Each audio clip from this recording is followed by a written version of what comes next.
Bismillahirrahmanirrahim. Kita lanjutkan pembahasan kita ya. Pada part 1 kita sudah membahas antara jad dengan ikhwah tanpa disertai oleh ahli waris pemilik bagian pasti. Sekarang kita memasukkan ahli waris pemilik bagian pasti pada pembahasan kita, di mana nanti ketika kita ingin menentukan bagian jad yang paling menguntungkan antara mukosama 1/3 dari sisa kemudian 1/6 dari seluruh harta, nanti yang menjadi pertimbangan bukan hanya kepala ikhwah saja, tetapi juga bagian pasti yang muncul. Nah, adapun bagian pasti yang muncul dapat kita prediksi pertama dari bintun, yaitu 1/2 atau 2/3. Kemudian pintu ibnin ada 1/6, atau bintun tidak ada digantikan pintu ibnin sehingga ada 1/2, 2/3. Selanjutnya zaud, zauja 1/4, 1/2, 1/8, 1/4, 1/3, 1/6, jatah minal ab, jatah minal 1/6. Nah, untuk memahami lebih lanjut, saya akan memberikan simulasi bagaimana caranya kita menentukan mana pilihan yang terbaik dengan mempertimbangkan berapa bagian pasti yang ada. Nah, di sini kita simulasikan dulu ya. Kita gambarkan di sini ada zaud, jad dengan ikhwah. Ikhwahnya kita bikin umum saja ya, karena kalau kita spesifikkan nanti akan panjang. Kita bikin pokoknya ada ikhwah dulu, nanti yang kita hitung kepalanya saja. Di sini kalau ada zaud, berapa bagian zaud? Iya, karena tidak ada keturunan, bagiannya adalah 1/2. Sedangkan di sini jadun kita gambarkan pada tab pertama ini mengambil 1/6 atau 1/3 dari sisa. Kenapa ini digabungkan? Karena hasilnya sama. Sedangkan ikhwah kita bikin sisa. Jadi kalau seperti ini kita gambarkan zaud 1/2, jadun mengambil 1/3 dari sisa. Berapa KPK-nya? Ya, 6. 6 kali 1/2 sama dengan 3. Kemudian sisa dari 6 diambil 3 sama dengan 3. 3 dikali 1 dibagi 3 sama dengan 1. Sisanya berapa? 2. Demikian juga jika misalnya 1/6, kalau kakek mengambil 1/6 berarti KPK-nya adalah 6, zaudnya 3, KPK 6 kali 1/6 sama dengan 1, sisanya 2. Dengan demikian 1/6 ataupun 1/3 dari sisa hasilnya sama. Lalu jika seandainya kakek mengambil mukosama, maka untuk 1 dan 2 ini bisa kita gabungkan dalam bentuk sisa menjadi 3. Selanjutnya kita pertimbangkan berapa jumlah kepala. Nah, di sini kita asumsikan kepala ikhwah itu ada 3. Kalau kepala ikhwah hanya 3, sekarang kita tentukan berapa bagian kakek. Kita jumlahkan terlebih dahulu kepala kakek dengan kepala ikhwah. Kepala kakeknya 2, kepala ikhwahnya 3 sama dengan 5. Berapa sisanya? 3 ya. Maka 3 dibagi 5 sama dengan 0,6. Lalu kemudian 0,6 ini kita bagikan kepada kakek dengan dikalikan 2 sama dengan ya 1,2.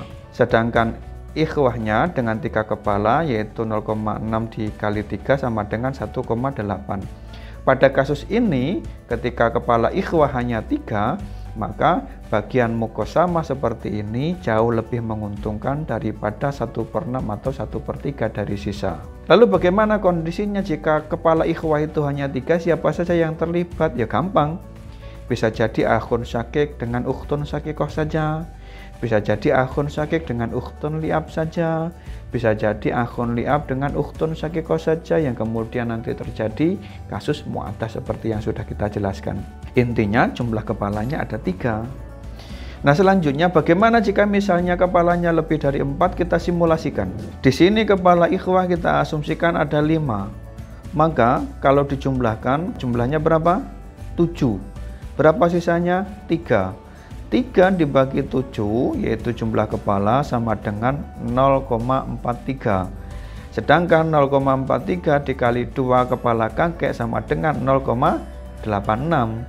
Pada kasus ini ketika jumlah kepala ikhwah itu melebihi 5, maka kakek tentu akan lebih untung ketika memilih 1/6 atau 1/3 dari sisa dengan hasil 1 daripada mukosama seperti ini dengan hasil 0,86. Oke, ini adalah simulasi bagaimana cara menentukan bagian yang terbaik untuk kakek. Kita perlu mempertimbangkan berapa bagian pastinya, selanjutnya berapa jumlah kepala ikhwahnya. Di sini kita contohkan zaud ya. Lah 1/2 ini kan tidak hanya zaud, bisa jadi ini bukan zaud tapi bintun atau bintu ibnin. Lah itu simulasi. Oke. Nah, setelah kita paham sampai di sini, maka kita tidak perlu menghitung satu persatu kemudian untuk menentukan mana bagian yang terbaik. Enggak begitu. Kita punya rumus. Nah, kita bikin rumus begini. Rumus pengambilan keputusan. Jika bagian pasti ahli warisnya itu lebih dari 2/3, maka berapapun kepala ikhwah enggak penting. Yang jelas keputusannya yang paling menguntungkan pasti 1/6. Selanjutnya, jika bagian pasti adalah 2/3, maka dilihat jika kepala ikhwah sama dengan 1, bisa ukhtun syakikoh saja atau ukhtun li'ab saja, maka keputusannya adalah mengambil muqasamah. Kalau kepalanya lebih dari 1, maka keputusannya mengambil 1/6. Selanjutnya, jika bagian pasti lebih dari 1/2, maka dilihat kepalanya. Jika kepalanya adalah sama dengan 2, kepala ikhwah hanya 2, maka keputusannya adalah mengambil muqasamah. Tapi jika kepalanya lebih dari 2, maka keputusannya mengambil 1/6. Selanjutnya, jika misalnya pemilik bagian pasti itu hanya 1/2, tidak kurang tidak lebih, maka jika kepala ikhwah kurang dari 4, maka keputusannya mengambil muqasamah. Jika kepala ikhwah sama dengan 4, maka keputusannya adalah mengambil muqasamah 1/6 atau 1/3 dari sisa, hasilnya sama. Ini seperti tadi yang kita contohkan loh ya. Kurang dari 4 pasti mengambil muqasamah. Silakan dirujuk ulang tadi. Kalau lebih dari 4, pasti bagian yang paling menguntungkan adalah 1/6 atau 1/3 dari sisa. Selanjutnya, ketika bagian pastinya itu kurang dari 1/2, bisa jadi yang muncul adalah 1/3, 1/4, atau 1/6. Maka nanti dilihat kepala ikhwahnya. Nanti rumusnya akan sama. Jika kepala ikhwah kurang dari 4, maka pilihannya adalah muqasamah, sama seperti yang di atas. Jika kepala ikhwah adalah sama dengan 4, maka keputusannya adalah mengambil muqasamah atau 1/3 dari sisa. Selanjutnya, jika kepala ikhwah lebih dari 4, maka keputusannya mengambil 1/3 dari sisa. Oke, sampai di sini bisa dipahami? Ya, bisa ya? Mudah kok, cuman begitu saja. Nah, barangkali sampean yang masih bingung bagaimana kondisinya ahli warisnya itu mendapatkan 2/3 lebih, kita gambarkan. Jika ahli waris pemilik bagian pasti itu mencapai 2/3, maka kemungkinan orang yang hadir itu yang pertama ada bintun. Bintun kita bikin 2 orang. Kalau bintunnya 2 orang, berapa bagiannya? Iya, 2/3. Setelah ketemu 2/3, kita cari ahli waris lain yang mungkin bisa ikut. Bisa jadi ditambahi dengan nanti 1/6. Bisa jadi ditambahi dengan zaud. Nanti berapa kalau zaud berkumpul dengan bintun? Iya, 1/4. Atau bukan zaud tapi zaujah. Kalau zaujah berkumpul dengan bintun, berapa bagiannya? Iya, 1/8. Di sini 2/3 ditambahi ini tentu dia sudah lebih ya. Dan memang cuman ini porsinya. Atau di sini bukan bintun 2 orang tapi bintun ya, bintun plus bintu ibnin. Kalau bintun dengan bintu ibnin bertemu, sedangkan bintunya hanya 1 orang, nanti pendapatannya adalah 1/2 untuk bintunya. Sedangkan bintu ibninya adalah 1/6. Lah, 1/2 ditambah 1/6 itu sama dengan 2/3. Nah, gitu. Sampai di sini bisa dipahami. Ini adalah contoh bagaimana kondisi ahli waris pemilik bagian pasti itu melebihi 2/3. Lah, kalau sudah melebihi 2/3, udah kakek langsung mengambil 1/6, nggak usah mikirin 1/3 dari sisa atau muqasamah, nggak usah, karena itu pasti merugikan. Oke, selanjutnya jika misalnya bagian pastinya adalah 2/3, kira-kira siapa saja ahli warisnya? Ya gampang, seperti itu tadi ya. Bisa jadi 2 bintun ya, bintunnya ada 2, atau kemungkinan bintunya 1 tapi berkumpul dengan 1 tapi berkumpul dengan bintu ibnin. Kemudian atau bukan ini saja ya, bisa jadi nanti ada zaud ya tanpa anak, nanti bagiannya 1/2, kemudian ditambahi dengan yang mengambil bagian 1/6. Di sini 1/2 plus 1/6 sama dengan 2/3. Ini adalah contoh bagaimana jika ahli warisnya itu mengambil bagian pasti sampai 2/3. Selanjutnya jika ahli waris mengambil bagian lebih dari 1/2, maka potensinya hanya satu rek, yaitu bintun atau bintu ibnin disertai dengan zaujah. Di sini nanti bintun atau bintu ibninnya mengambil 1/2, sedangkan zaujahnya mengambil 1/8. Dengan demikian bagian pastinya lebih dari 1/2. Bagaimana Pak kalau misalnya ini zaud? Wah, ini nanti lebih dari 2/3 ya. Misalnya di sini ada bintun 1/2 ditambahi bagian zaud. Berapa bagian zaud? 1/4. Ini lebih dari 2/3.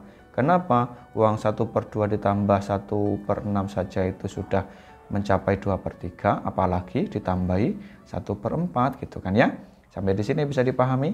Oke. Jadi potensi lebih dari 1/2 yang tidak sampai 2/3 itu hanya ketika bintun atau bintu ibnin yang mendapat bagian 1/2 berkumpul dengan zaujah mengambil bagian 1/8. Oke. Selanjutnya adalah bagaimana jika misalnya ahli warisnya hanya mengambil 1/2, kira-kira siapa saja? Di sini potensinya sangat jelas ya.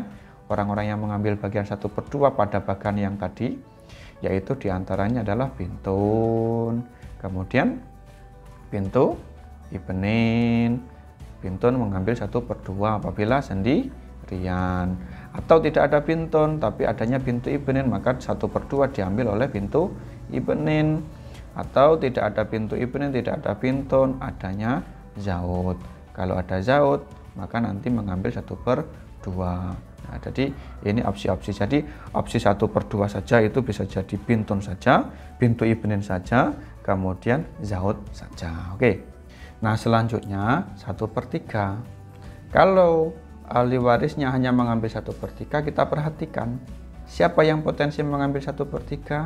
Ya, yaitu Tapi ini teori yang tidak kepakai ya. Kenapa kok tidak kepakai? Karena itu ketika mengambil 1/3 itu artinya ikhwanya hanya 1. Perhatikan, kita ambil contoh jadun, kemudian akhun syakik. Ya toh? Nanti akhun syakik berapa kepala? 2. Jadun berapa kepala? 2. Jika misalnya akhun syakik ini cuma 1, berarti kepalanya hanya 2. Apakah di sini ada 2? Tentu ini rumus yang kepakai hanya yang kurang dari 4.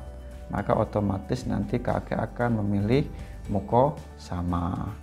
Kalau lebih dari 4 nggak mungkin. Kalau misalnya di sini ada akhun syakik lagi ya, atau ukhtun syakik lagi ya, ukhtun syakikoh, maka nanti kan jumlah ikhwah lebih dari 1 itu menyebabkan mengambil 1/6 gitu. Sehingga ini ya kita masukkan sebagai teori saja, terlepas terpakai atau tidak terpakai. Selanjutnya kalau 1/4 bagaimana? Kalau 1/4 maka siapa potensi mengambil 1/4 di sini? Yaitu zaujah. Oke. Hanya zaujah saja? Iya. Karena selain zaujah nggak bisa. Loh, zaud kan ada 1/4 Kak, Pak. Betul. Tapi zaud itu mengambil 1/4 alasannya karena ada bintun, atau alasannya karena ada bintu ibnin. Lah kalau ada bintun berarti nanti nggak jadi 1/4 saja, tetapi ditambahi bisa jadi 1/2 atau 2/3. Akibatnya nanti rumusnya bukan masalah kurang dari 1/2, bisa jadi lebih dari 1/2, bisa jadi lebih dari 2/3. Kan nanti malah repot. Jadi potensinya itu hanya ada zaujah saja. Nah, kalau seperti ini teorinya bisa kepakai. Kenapa? Berapapun jumlah ikhwah kan tidak akan mempengaruhi bagian 1/4 ini. Yang terakhir adalah 1/6. Siapa ahli warisnya? Kalau bagian pasti di sini hanya 1/6 saja, jawabannya sangat mudah. Kemungkinan adalah atau kalau tidak ada adalah jadah. Baik jadah minal ab maupun jadah minal ya. Jadi kedua-duanya sama saja. Nah, di sini nanti ketika ada atau jadah yang mengambil 1/6, ya hanya ini nanti yang hadir ya, selain ini nggak ada lagi. Setelah kita paham sampai di sini, ternyata kita hanya perlu menerapkan. Oh, kalau demikian yang perlu kita perhatikan itu jumlah bagian pastinya dulu. Setelah kita melihat jumlah bagian pastinya, kemudian kita melihat kepalanya. Nah, untuk menghitung kepala sangat mudah, laki-laki 2 kepala, perempuan 1 kepala.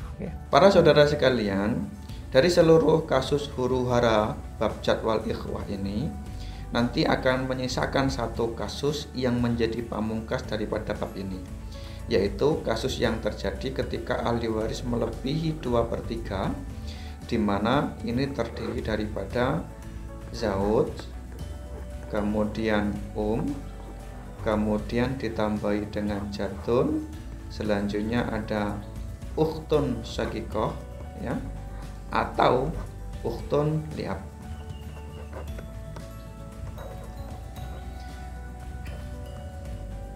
Dalam kasus ini untuk zauj itu bagiannya berapa? Iya, 1/2. Alasannya kenapa? Karena tidak ada keturunan. Sedangkan untuk kita lihat berapa jumlah ikhwah. Di sini hanya 1 ya. Kalau tidak ukhtun syakikoh, maka ya ukhtun li'abin. Karena jumlah ikhwah hanya 1 orang, maka bagian adalah 1/3. Di sini bagian pastinya sudah melebihi 2/3. Ketika bagian ahli waris melebihi 2/3, tentu jad akan memilih bagian 1/6. Problemnya ketika kita tentukan KPK-nya, semua akan habis, tidak ada sisa. Nah, kemudian ada wanita dari Bani Akhdar yang memprotes. Nah, lalu bagaimana proses penyelesaiannya akan saya jelaskan pada slide berikut ini. Seperti tadi yang sudah saya jelaskan, muncul ahli waris, zauj, jadun, kemudian ukhtun syakikoh atau ukhtun li'abin. Bagian waris 1/2, 1/3, 1/6, kemudian ukhtun syakikoh atau ukhtun li'abin sisanya. Selanjutnya dari ini kita tentukan KPK-nya berapa? Ya 6. Selanjutnya untuk zaujnya adalah 3. 6 kali 1 bagi 2 sama dengan 3. Kemudian untuk nya 6 kali 1 bagi 3 sama dengan 2. Kemudian untuk jadnya 6 kali 1 bagi 6 sama dengan 1. Sisanya berapa? Kosong. Kemudian terjadi protes dari wanita Bani Akhdar kepada Sayyidina Zaid bin Sabit. Atau ada yang mengatakan lagi bukan itu masalahnya. Katanya ini Zaid bin Sabit mengkeruhkan madhabnya sendiri, karena memang Akhdariyah ini adalah salah satu ijtihad beliau. Lalu bagaimana proses penyelesaiannya? Proses penyelesaiannya adalah kita perhatikan di sini ukhtun syakikoh. Secara struktur berapa bagiannya? Tidak ada saudara laki-lakinya, tidak ada bintun, maka bagiannya adalah 1/2. Maka 1/2 tersebut kita berikan dengan demikian bagian warisnya sama ya, ditambahi untuk ukhtun syakikoh atau ukhtun li'abinnya dimasukkan 1/2. Kalau sudah seperti ini kita ambil KPK-nya tetap 6, 1/2-nya hasilnya 3, 1/3-nya hasilnya 2, 1/6-nya hasilnya 1, 1/2-nya hasilnya 3. Dengan demikian kasus dari KPK 6 menjadi 9, namanya aul. Nah, setelah menjadi 9 seperti ini, apakah masalah sudah selesai? Belum. Kakek tetap harus dimenangkan daripada ukhtun syakikoh atau ukhtun li'ab. Oleh karenanya, bagian daripada ukhtun syakikoh dan ukhtun li'ab ini harus digabungkan dengan jad yang kemudian dibagi berdua, yang antara jad dengan ukhtun syakikoh atau ukhtun li'abin dengan perhitungan kepala. Kita selesaikan KPK, kita ganti menjadi 9 karena sudah aul ke-9 ya. Kemudian 3-nya kita seret, 2-nya kita seret, 4 kita masukkan. Setelah itu bagian 4 ini kita bagikan antara jad dengan ukhtun syakikoh atau ukhtun li'ab. Berapa ketemunya? Tentu tidak bisa ya kalau dibagi langsung, karena zat itu kan kepalanya 2 ya. Zat itu kepalanya 2, sedangkan ukhtun syaqiqah 1 atau ukhtun li'abin 1. Berarti jumlahnya sama dengan 3. Maka kalau tidak bisa kita lakukan taskeh ya, tidak bisa kita bagi, kita lakukan taskeh. Taskehnya dengan bagaimana? Kita ambil penyakitnya yaitu 3. Maka 9 dikali 3 sama dengan 27. Kemudian 3 dikali 3 sama dengan 9. 2 dikali 3 sama dengan 6. 4 kali 3 sama dengan 12. Totalnya 27. Nah, sampai di sini kemudian mari kita selesaikan dengan cara membagi bagian 12 ini kepada jad dan juga ukhtun syaqiqah atau ukhtun li'abin. Kita bagi bagian 12 ini yang merupakan gabungan bagian jadun dari ukhtun syaqiqah sebelumnya dengan jumlah kepala. Berapa jumlah kepalanya? 3. Maka 12 dibagi 3 sama dengan 4-nya. Nah, 4 ini kita kalikan kepalanya jadun. Berapa ketemunya? Iya, kita masukkan sama dengan 8. 4 kali kepalanya ukhtun syaqiqah atau ukhtun li'ab sama dengan 4, totalnya 27. Setelah seperti ini bagaimana Pak? Gampang, kalau sudah ketemu seperti ini berarti harta dibagi 27 atau majmuk sihamnya. Kemudian setelah itu sama dengan berapa? Lah, hasilnya nanti dikalikan saham masing-masing gitu. Itu cara kerjanya. Oke, ini adalah pungkasnya dari pembahasan kita. Alhamdulillah masalah jad dan ikhwah ini sudah kita selesaikan dari awal sampai akhir. Selanjutnya kalau misalnya sampai-sampai masih ada yang belum paham, silakan tanya di kolom komentar. Saya anjurkan di kolom komentar saja, jangan ke WA saya. Karena kalau ke WA saya kan nanti pribadi.